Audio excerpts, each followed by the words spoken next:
ସଂସାର ରୂପକ ହାଟରେ ଅନେକ ଗ୍ରାହକଙ୍କ ସହିତ ଦେଖା ହୁଏ। କିଏ ଅଗାଢ଼ ଭକ୍ତି ବିଶ୍ୱାସ ସହ ସ୍ନେହ, ଶ୍ରଦ୍ଧା, ପ୍ରେମ, ଭଲ ପାଇବା ଭରିଦିଏ ତ କିଏ ଅମାପ ଆଘାତ, ଅପମାନ, ଲାଞ୍ଛନା, ପ୍ରତାରଣାର ବସ୍ତାନି ଧରେଇ ଦେଇ ଯାଏ।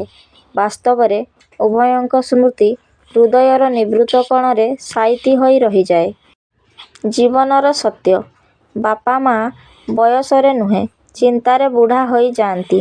ଏହା ପିଲାମାନଙ୍କୁ କଷ୍ଟ ହୋଇପାରେ, କିନ୍ତୁ ଏହା ସତ ଅଟେ।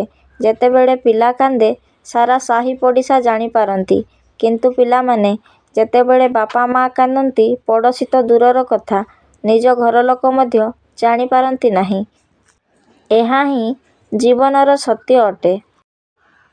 ଦୟା କରନ୍ତୁ ପାଗଳକୁ, ଦାନ କରନ୍ତୁ ଭିକାରୀକୁ, ସମ୍ମାନ ଦିଅନ୍ତୁ ନାରୀକୁ, ବାଟ ଦେଖାନ୍ତୁ ଅନ୍ଧକୁ, ସାହାଯ୍ୟ କରନ୍ତୁ ଅସହାୟକୁ, ଆଉ ଚିରଦିନ ପାଇଁ ଘୃଣା କରନ୍ତୁ ବେଇମାନୀକୁ।